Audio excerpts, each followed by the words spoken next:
Aniceto pour ces mots gentils. Et je rebondis d'ailleurs sur ce qu'il a dit pour vous prier de m'excuser parce qu'après mon intervention et les réponses que j'obtiendrai, je devrais me retirer. Je suis en retard de plus de 2 heures pour un événement, et même 2 événements que je dois présider. Voilà.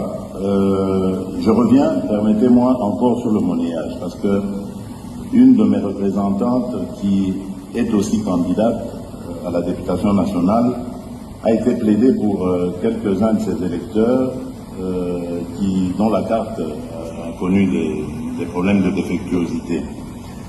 Et là, malheureusement, et c'est vraiment scandaleux, des agents de la CENI lui ont exigé de l'argent. Donc, à raison de 10 000 francs congolais par duplicata. Je vous prie, Monsieur le Président, de tout mettre en œuvre pour non seulement définitivement éradiquer ce genre de pratique, mais aussi trouver ce genre de responsables et de les sanctionner sévèrement, parce que ça commence comme ça et on ne sait pas comment ça va finir. Donc soyons très prudents.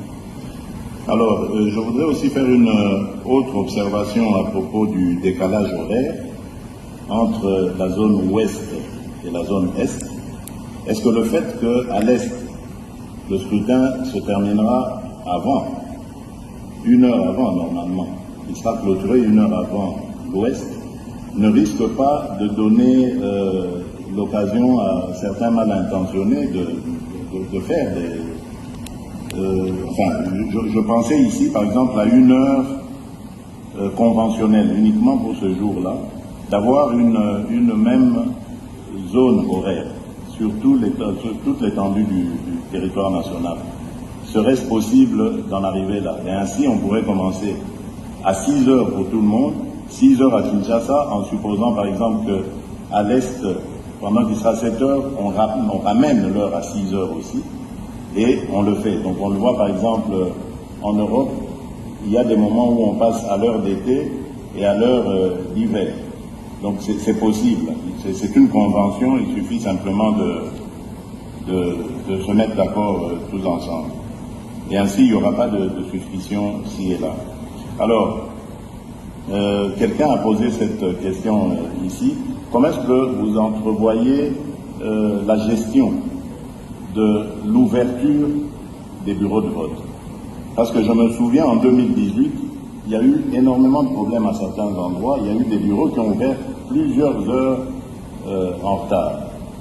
Et surtout, lorsqu'il y a des intempéries, comme la pluie, ça entraîne aussi encore ce genre de retard. Est-ce que vous êtes suffisamment paré à de telles éventualités et est-ce que nous pouvons espérer que tous les bureaux de vote ouvriront à la même heure leurs portes?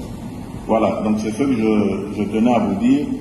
J'attends donc votre réaction, Monsieur le Président, avant de pouvoir me retirer. Je m'excuse en tout cas encore une fois auprès de mes collègues candidats, mais le devoir m'appelle. Voilà.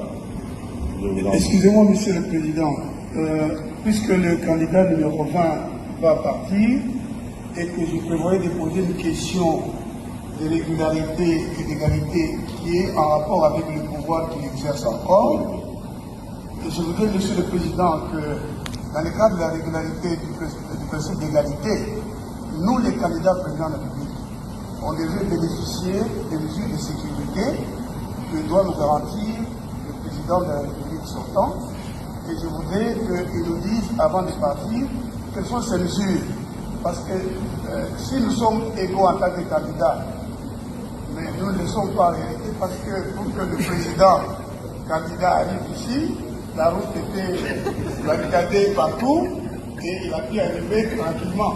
Mais nous, on était dans des embouteillages, il a fallu négocier. Mais si, dans les cas de mesures qui sont prévues, on peut nous assurer aujourd'hui que nous aurons le nombre de gardes, mais aussi un véhicule pour les policiers qu'on aura, un véhicule gyrophare pour nous ouvrir la route. Pendant le temps que nous sommes candidats, ce serait juste, ce seraient des petites mesures qui réaliseraient l'égalité. Je pense que le président de la République sortant qui est encore au pouvoir, peut nous les garantir à tous pour réaliser cette régularité et cette égalité. Je vous remercie. Heureusement, pas moi qui organise cela. Je crois que c'est le ministère de l'Intérieur. Sous vos ordres. Aussi les comportements des gouverneurs dans des provinces qui interdisent le meeting, le réunion. Si le chef de l'État, s'il vous plaît, suivons l'ordre, je vous en prie. Nous demandons à son Excellence, Monsieur le Président de la CENI, de répondre à la question qui a été posée et je voudrais vous proposer, avec tout le respect dû à votre rang,